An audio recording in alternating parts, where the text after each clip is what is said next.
Hello everyone and welcome back for another episode of Indie Impressions. My name is Nick. Today we're checking out The Legacy, and this will begin our semi-coverage of the new LD25 with the theme You Are the Villain.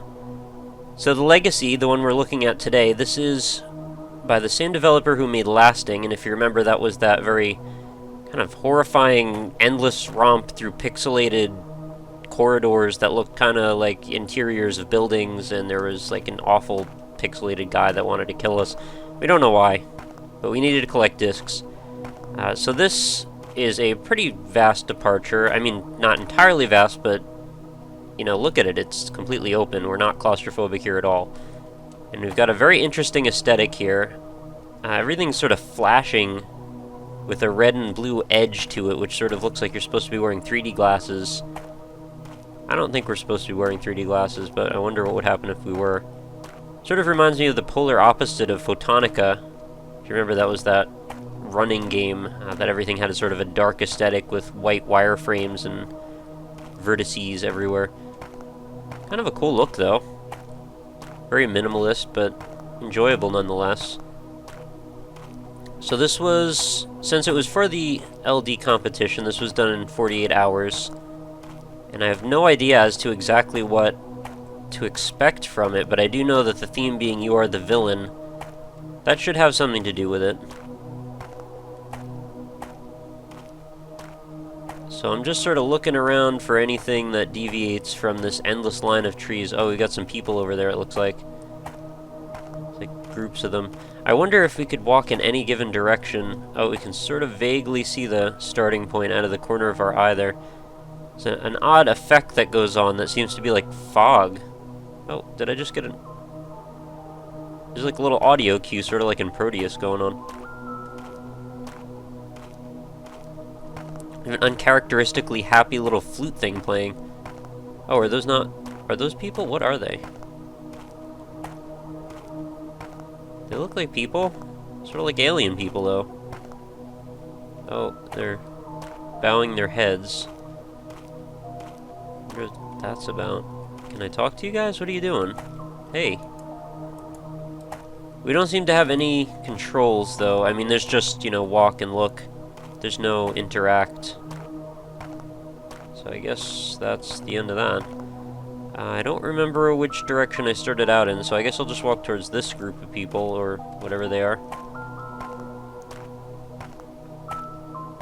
The music seems to be changing steadily from that drone into that flutish kind of sound.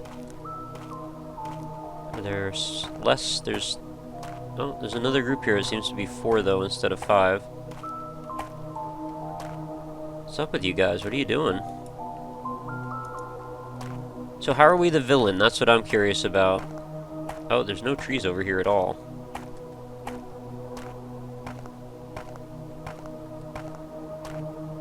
Okay.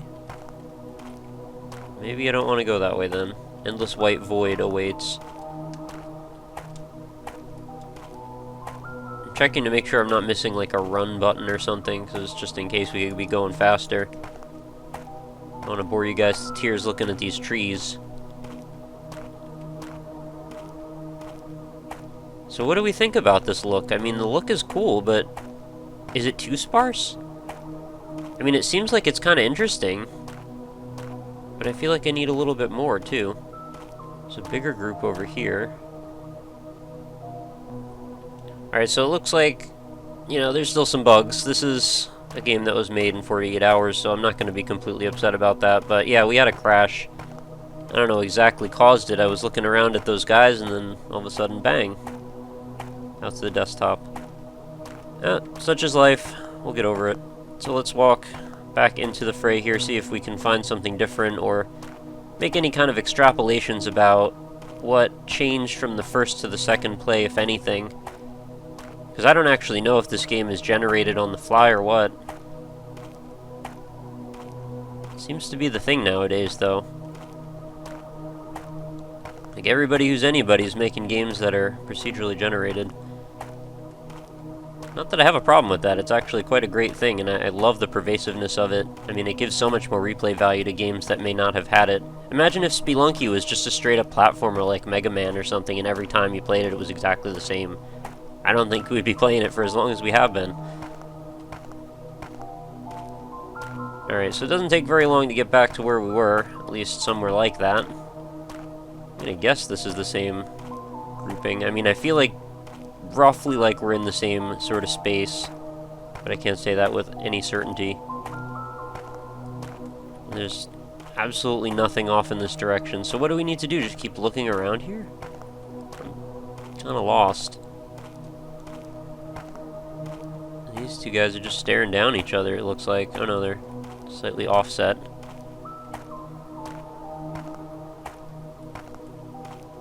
So what would you be thinking about if you were walking around in a forest? We're going to assume that this is inverted, at the very least. So if you were walking around in the forest and there was groups of people silently standing around looking at each other and then putting their heads down, it'd be pretty awkward. I wouldn't really know what to do. They wouldn't acknowledge you.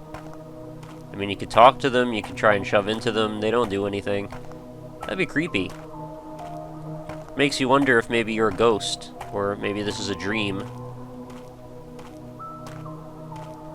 And that would definitely lend some credibility to why everything is white and flickering. Or maybe we just don't need to think about it that hard, but, you know, we always struggle for meaning. Struggle to find patterns in everything we do.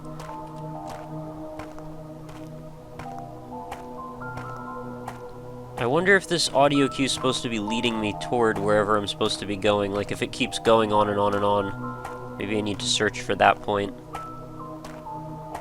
But where it stops, that's, you know, the wrong direction. I also am starting to wonder if maybe this is repeating.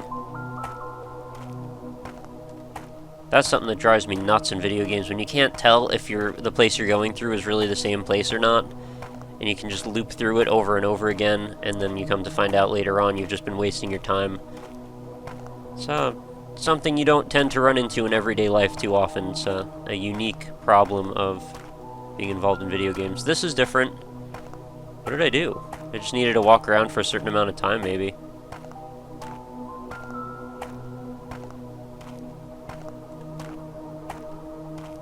So from a distance, that looks like rows of mushrooms, but then I noticed they're kind of evenly lined up, which makes me think graves.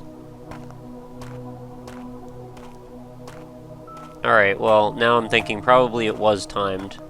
We needed sufficient time to build with those random NPCs that were bowing their heads so we could see that maybe since we're the villain, we caused that. And these are the survivors of this. Pretty dark.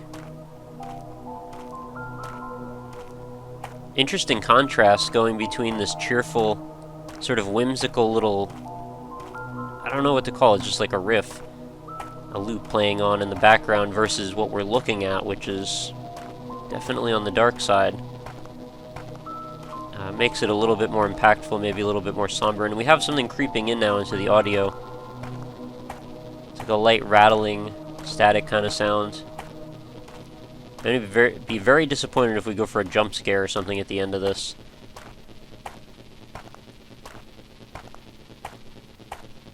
Alright, so it seems like both senses of the ambience have gone now. All we're leaving is just that rattling. Are we running faster now? What's up with that? It seems like we're moving a lot faster as we're going away from all these trees. There still seems to be a little bit more going on over here. Is it just me, or is the vibration going on around the trees, the red and the blue, is that going faster, or maybe I'm just imagining it? So we're leaving the grave site. And we're moving toward, I don't know what.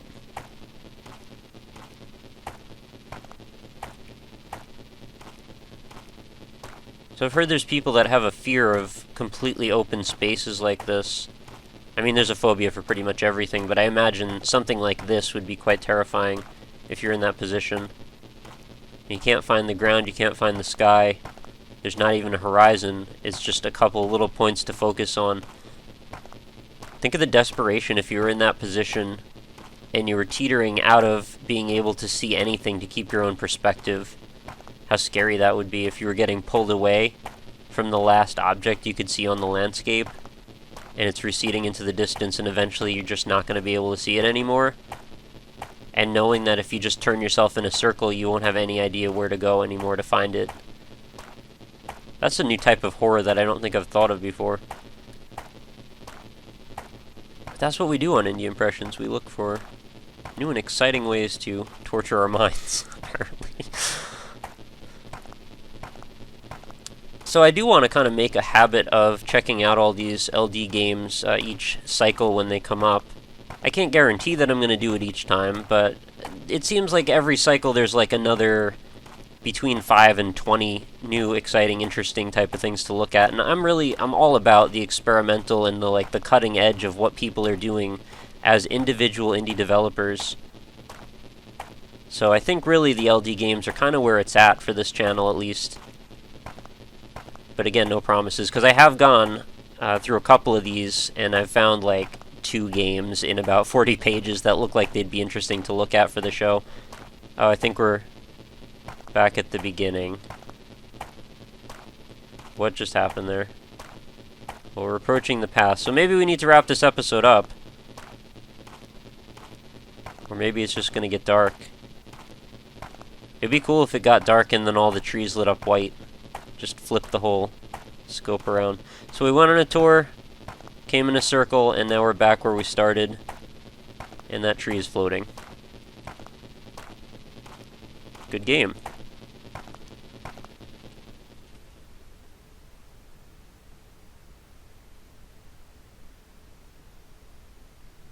Rarely do I get kicked to the desktop this many times for an episode, but anyway, yeah, I'm not sure what to really take away from that one.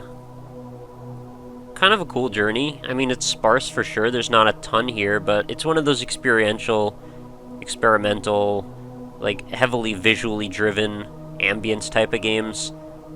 I don't even know if this is a genre or what exactly to classify this as, but I do sort of enjoy going through them.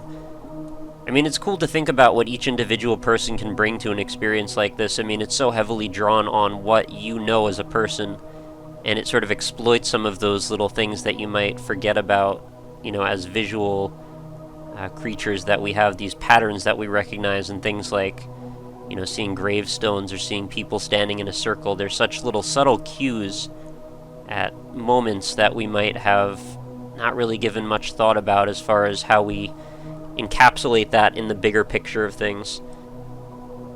But without going too much further into the endless expanse of artistic drivel that I could probably come up with to keep talking about on this one, I'm going to say this is, I mean, it's kind of too short to really recommend, but, you know, the LD games, you don't generally recommend them so much as you just sort of experience them. Although I can say there have been a couple exceptions to that. But, I mean, it was a cool little thing. I'm not going to say it was bad by any means. I'm not going to say necessarily that it was great either, but, you know, before when I was saying good game, I was just sort of pointing, hey, good game, like the game ended. And, yeah, I mean, give it a download if you feel like it, but I'm not sure how much more you're going to get out of it beyond watching the video. But I am definitely a fan of this developer, and I'm totally on board for anything that he wants to put up in the future. I'm going to totally want to be making videos of it, so there is that at least. I can see patterns arising in this one person's vision, I guess. And I like it. I think it's cool. So we're going to wrap it up at this point. Neat game. Give it a download if you like. If you don't, that's fine too. Link will be in the description as always. And also, as always, remember to head on over to the website, www.indie-impressions.com. Check out all the old and new videos. Feel free to sort them by all the different distribution methods, by free, by Desera, by Steam, so on and so forth. And feel free to stop by the forums. We'll be giving away some games, doing some pixel auctions, and so on and so forth as well in the coming days. So that is something to look forward to. If you're somebody who's been frequenting the site for a while and you've accumulated quite a few pixels by leaving comments and, you know, generally interacting with people, that is what you'd be excited to hear. There's finally something to spend your money on, or your faux money, fake money, whatever you want to call it. But when you're done with the website, feel free to head on over to the Facebook page, facebook.com/indieimpressions. And if you'd like to leave a like on that, that helps me out, and it also will allow you to get every day's new episodes delivered right into your Facebook feed. Makes it nice and convenient. That way you don't have to come searching for them. And feel free to leave comments over there as well, because I do like to hear from everybody on all the different media fronts. And the same goes for the YouTube channel. I mean, really, I hate to beg for stuff, but like, if you wouldn't mind, I would love to interact with some of you guys that haven't really been eager to comment, because I have a pretty decent number of subscribers now, but it seems like very few people want to actually talk. I mean, that's fine too. If you're not here to interact, I don't mind. I mean, there's plenty of reasons why you might just want to watch videos and move on, but, you know, I want to get everybody talking to each other. I think that's really the best part of this whole indie experience. I get everybody involved, talking about all the different crazy things that all these developers can do. Some of your experiences. I mean, I always pose the question to you guys, like, where do you put this game in your own perspective? What do you draw from this? What do you see that could be extrapolated upon, could be taken from? Where do you think this idea could go? I mean, just run with it. Anything you want to talk about, I'm always up to talk. Which brings me to the last point, of course, the Twitter page. If you want to leave me any messages, leave a suggestion, a comment, whatever, and you don't want to do it on the, you know, the open expanse of YouTube comments, and you're afraid that everybody's gonna be jerks to you on there. And thankfully, our little YouTube community isn't a group of jerks. We actually have really cool people here, so don't ever feel worried, like, if you're gonna leave a comment and you're gonna get a horrible response. If it's too horrible, you know, we'll deal with that, but generally it doesn't really happen. I mean, I've only seen it happen like once or twice in the last 100 or so videos, so don't worry about that. But yeah, at RockLeeSmile on Twitter. Feel free to send me messages. I'd love to talk to all of you guys, whether you're a person who plays games, whether you're a person who just likes to watch the videos, get the artistic point of view from all of this, or if you're a developer and you make indie games and maybe you're curious to have me actually try your game. That's the quickest way to grab me, is at RockLeeSmile on Twitter. So that's going to do it for today. As always, remember to come back again tomorrow for another awesome indie game. Can't guarantee if it'll be an LD game. Maybe it will, maybe it won't. I haven't recorded it yet, but we will find out soon enough. So thank you again for watching, and I will see you tomorrow. Have a lovely night, and don't disappear into an endless white void. Yeah, don't do that. That sounds bad. Alright, later.